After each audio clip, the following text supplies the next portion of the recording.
is Amy and welcome to Become Your Own Favorite Chef. Today I'm doing a special episode mostly for my Spanish 1 students. Hola clase, ¿cómo están ustedes? Today we are going to make a Spanish tortilla. There's a story behind this recipe. I actually studied abroad in Spain for a little while, and I had the most wonderful host mom, and she would make us these great meals, and then she'd ask us, okay, I've cooked you a few things, what do you like most? And I loved the Spanish tortilla, which is really a Spanish omelette, and I asked for that every day. I mean, I literally ate this stuff every day when I was in Spain, and I never got sick of it. And if I ever want, to have some good memories back and think back on that time in Spain, I remake the recipe. So today I'm going to teach you how to make an authentic Spanish tortilla with a little bit of extra flavor and a little bit of a kick, because that's what I like and I'm my own favorite chef. So I'll give you some optional ingredients that you can choose to use or choose to leave out. So let's get started. Here's what you'll need.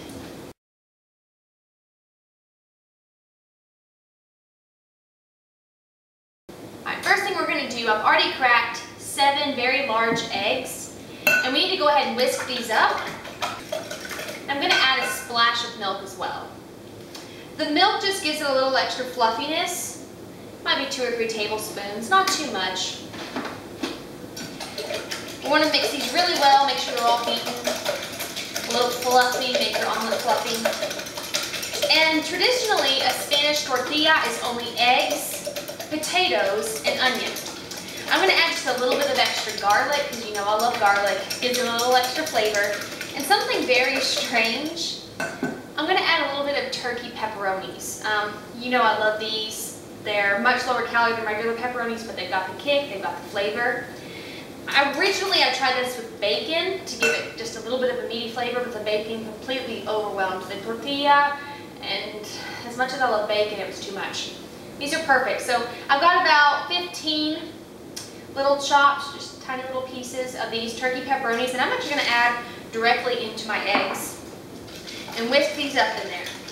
This is going to give it a really nice little kick, a little bit of spice, and this is my extra twist on the authentic Spanish tortilla. Whew. Arm's tired. After these are whisked up, you also need to chop 2 very large potatoes. I didn't skin these because I want the health benefit. I actually like the flavor of potato skins. You can certainly, skin your potato first, but you want them cut into little thin slices. Really as thin as you can is great, but they don't have to be perfect. Alright, very thin. And I also have chopped a half of an onion, and if you don't know how to do that, you can watch my How to Chop an Onion video. What we're going to do with these is move on over to our skillet. Okay, what I've got here is just a medium-sized skillet. It's a little small. This is the size I want my tortilla to be.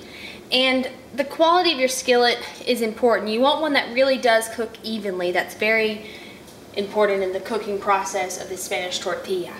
I've got this heated on medium heat. I'm going to add a couple tablespoons of olive oil.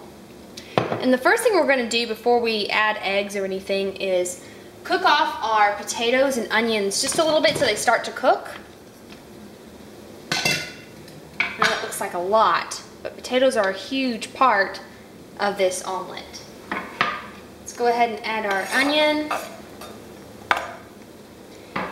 And we're going to add just a little bit of salt and pepper. Give it a little flavor. I'm not going to add salt and pepper to my eggs because that affects their texture. So this is the time that you really want to season your tortilla.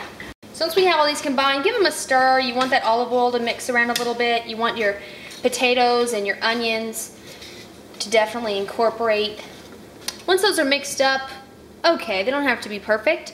We're going to let these cook for at least 5-7 minutes, stirring occasionally until the potatoes and the onions start to soften. One more thing I forgot to mention, adding a lid will help these to cook a little more evenly. Okay, it's been about 5 minutes. At this time I'm going to add a tablespoon of garlic. This again is an option. If you're not a garlic lover, you can leave this out. Traditionally in Spain you don't add garlic, but I love it. We're going to let this cook another couple minutes. You can see the potatoes are starting to get soft. And the reason we left the garlic out until now is because if garlic cooks too long, it burns and becomes very bitter. So we only let this cook a couple minutes before we add our eggs. After it's cooked another couple minutes, I'm going to go ahead and turn our heat to medium-low right before we add our egg. And I've been stirring this occasionally, trying to make sure that the potatoes, the onions, and the garlic are evenly distributed. And then I want to make this as flat and even as possible before we add our eggs. That looks about right. I gave our eggs one last little whip up, and now we're going to add them to our mixture. You can see those beautiful little flakes of the pepperonis. Again, just kind of move this around. You want everything to be a little even, so every bite's full of a little bit of garlic, a little bit of pepperoni, a little bit of potato and onion and egg.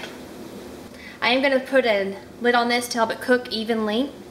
And we're going to let this cook for about 10 minutes, again on medium-low heat. Okay, I've actually waited about 12 minutes for this to cook.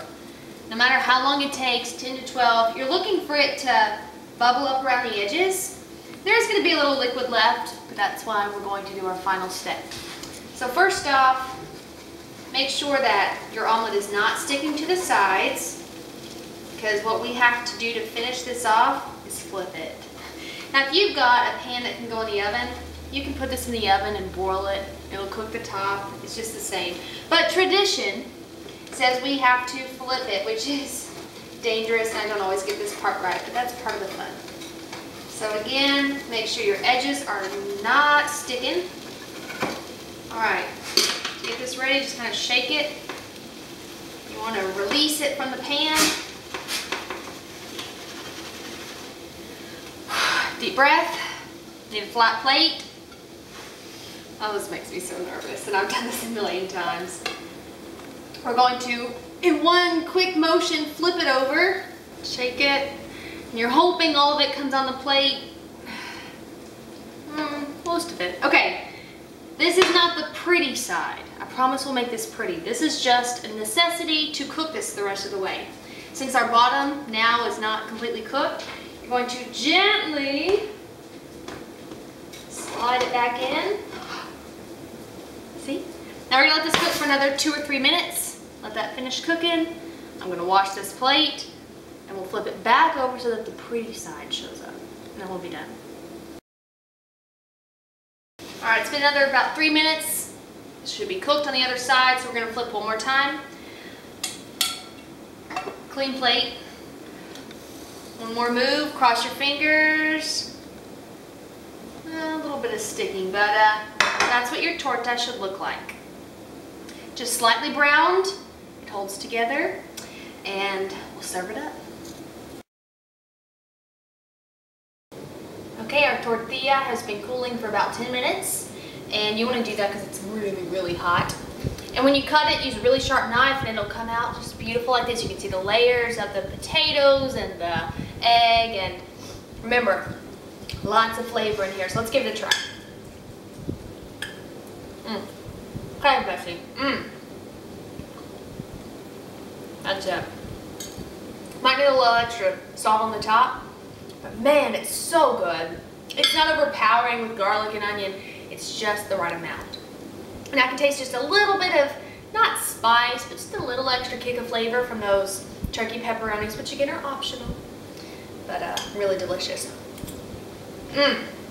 Love it. Simple, traditional. If you want to bring a little culture to your table, make this. It was easy, it was fun, a little risky, and all worked out pretty well. So students, I encourage you to try this at home. We've been talking so much about Spanish culture. Let your family enjoy it a little bit too, and you won't regret it. It's really good. So I hope you guys enjoy.